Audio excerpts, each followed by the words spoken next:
안녕하세요. 당신의 내일이 다시 청춘처럼 빛나기를 바라는 마음으로 마이크 앞에 앉았습니다. 아들, 딸 같은 건강주치 청년 김 박사입니다. 치열했던 젊은 날을 보내고 은퇴한 아버님들에게 따스한 햇살에 비치는 오후 소파에 누워 즐기는 달콤한 낮잠만큼 큰 행복이 또 있을까요? 낮잠은 보약이라는 말처럼 부족한 잠을 보충하고 활력을 되찾는 시간이라고 많은 분들이 믿고 계십니다. 그런데 만약 그 보약 같던 낮잠이 사실은 매일 밤에 숙면을 훔쳐가는 도둑이자 내 몸의 리듬을 망가뜨리는 배신자였다면 어떠시겠습니까? 오늘 내일 청춘은 평생의 낙이 하루아침에 독이 되어버렸다는 한 아버지의 혼란스러운 이야기입니다. 김 박사님, 저는 평생을 세무 공무원으로 딱딱한 의자에 앉아 일하다 재작년에 명예퇴직한 올해 67된 남자입니다. 은퇴하면 헐헐 날아다닐 것 같았는데 막상 자유가 주어지니 뭘 해야 할지 막막하더군요. 그런 저에게 유일한 낙이 하나 생겼으니 바로 낮잠입니다. 점심을 먹고 소파에 비스듬히 누워 TV를 보다 보면 스르륵 잠이 드는 그 시간이 제 하루 중 가장 행복한 시간입니다. 아내는 그렇게 누워만 있으면 병난다며 잔소리를 하지만 저는 이게 바로 은퇴한 자의 특권이지 하며 웃어 넘깁니다. 젊었을 적 못 잔 잠 이제라도 보충해야 하지 않겠습니까? 저는 낮잠은 도약이라는 말을 굳게 믿었습니다. 그런데 언젠가부터 제 몸이 이상 신호를 보내기 시작했습니다. 분명 한두 시간 꿀맛 같은 낮잠을 자고 일어났는데도 머리는 맑아지기는커녕 짙은 안개가 낀 것처럼 멍하고 몸은 물에 젖은 솜처럼 무겁기만 했습니다.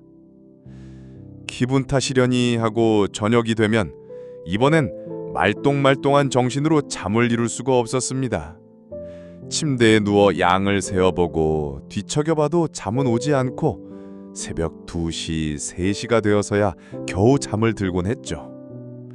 밤에 잠을 설치니 아침엔 당연히 피곤하고 그러니 점심 먹고 또다시 소파에 누워 낮잠을 자는 악순환이 반복되었습니다. 밤에 잠을 못 자니까 낮잠이라도 더 자둬야지. 저는 그렇게 어리석은 착각을 하고 있었습니다. 사건은 지난주에 터졌습니다. 군대에 갔던 손주 녀석이 휴가를 나와 며칠간 저희 집에 머물게 되었습니다.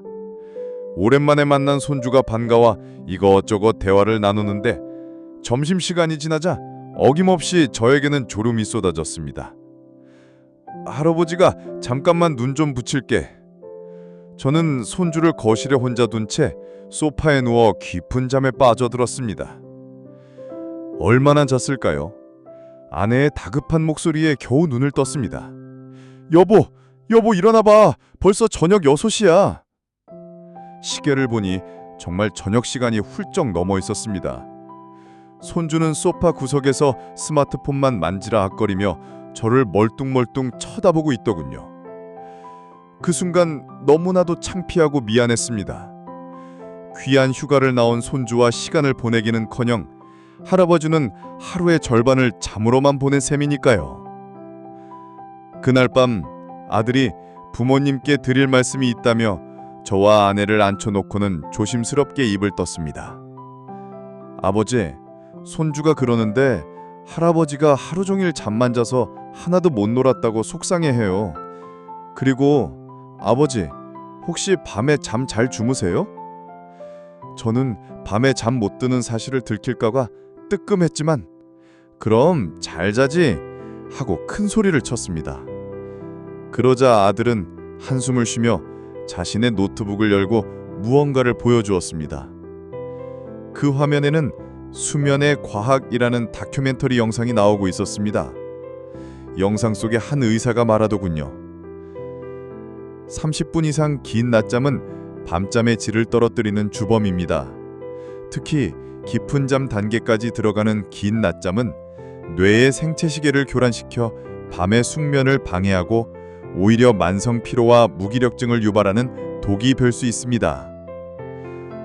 저는 그 영상을 보는 내내 아무 말도 할 수가 없었습니다. 제 유일한 낙이자 보약이라고 굳게 믿었던 그 달콤한 낮잠이 사실은 매일 밤 제 잠을 훔쳐가고 제 몸을 더 피곤하게 만드는 독이었다니요. 손주까지 외면받게 만든 그 잠의 배신에 너무나도 큰 충격과 허탈감이 밀려왔습니다. 김 박사님, 정말 제가 여태껏 잘못된 휴식을 취하고 있었던 건가요?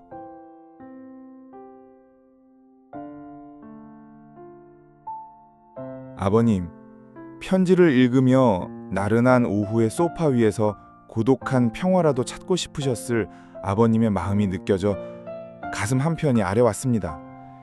누구보다 달콤했을 그 휴식의 시간이 사실은 아버님의 몸과 마음을 더 지치게 만드는 악순환의 골이었다는 사실을 마주하셨을 때 얼마나 큰 충격과 허탈함을 느끼셨을까요? 하지만 아버님, 절대 자책하지 마십시오. 낮잠은 보약이라는 말은 반은 맞는 말입니다. 다만 우리는 그 보약을 어떻게 먹어야 하는지 그 방법을 몰랐을 뿐입니다.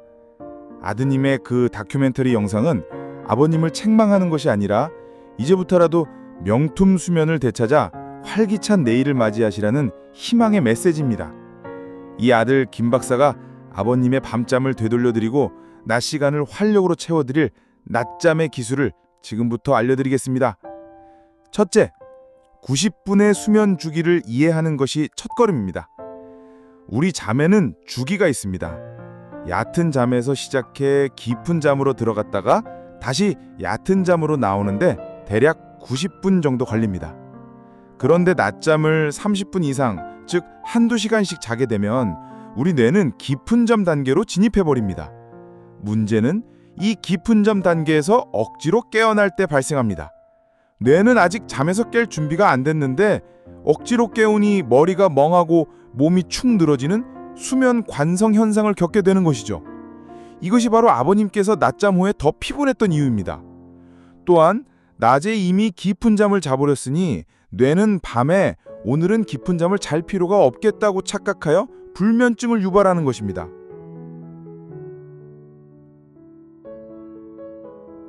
둘째, 명품 낮잠을 위한 3가지 황금률을 기억하세요.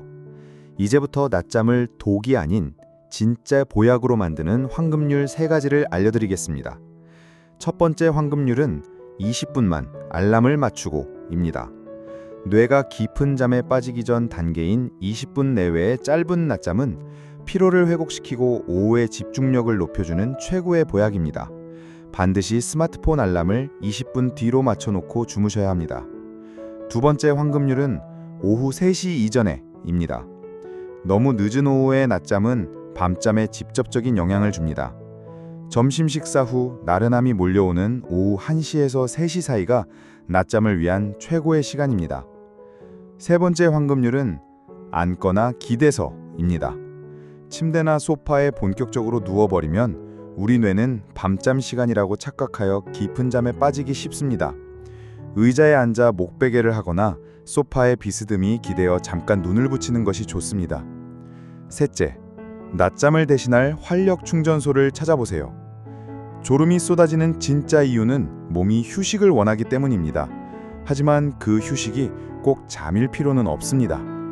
졸음이 몰려올 때 소파에 눕는 대신 현관문을 열고 15분간 동네 산책을 해보시는 건 어떨까요? 햇볕 뜰 쬐면 우리 몸의 생체 시계가 정상으로 돌아오고 멜라토닌 분비가 억제되어 정신이 맑아집니다. 혹은 좋아하는 음악 3곡 듣기도 훌륭한 방법입니다. 젊었을 적 좋아하셨던 추억의 팝송이나 트로트를 들으며 잠시 리듬을 타다 보면 뇌에 새로운 자극이 되어 졸음이 달아날 겁니다. 또한 시원한 물로 세수하기나 가벼운 스트레칭도 훌륭한 대안입니다. 중요한 것은 소파에 누워 시간을 흘려보내는 수동적인 휴식이 아니라 내 몸을 깨우는 능동적인 활동으로 오후 시간을 채워나가는 것입니다. 이제부터 손주가 놀러 오면 낮잠으로 시간을 보내는 대신 함께 동네 공원에 나가 배드민턴을 쳐보세요. 함께 땀 흘리고 웃는 그 시간이 그 어떤 낮잠보다 아버님의 몸과 마음에 진짜 활력을 선물할 겁니다. 오늘 사연을 들으시면서 매일 오후의 습관적인 낮잠이 밤잠을 방해하고 있었다는 사실에 뜨끔하신 분들이 많으실 겁니다. 우리는 때로 쉬는 것과 자는 것을 혼동하곤 합니다.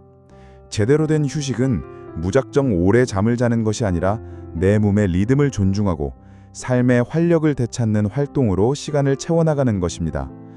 오늘부터라도 나의 잘못된 휴식 습관은 없었는지 되돌아보고 밤에는 깊게, 낮은 활기차게 보내는 건강한 리듬을 되찾아 보시는 건 어떨까요? 네, 오늘 내일 청춘은 여기서 마무리하겠습니다. 부디 오늘 밤은 그 어떤 방해도 없이 꿀잠 주무시길 바라며 저는 다음 시간에 또 다른 가슴 따뜻한 사연을 들고 다시 찾아뵙겠습니다. 당신의 빛나는 내일 청춘을 응원하는 청년 김박사였습니다.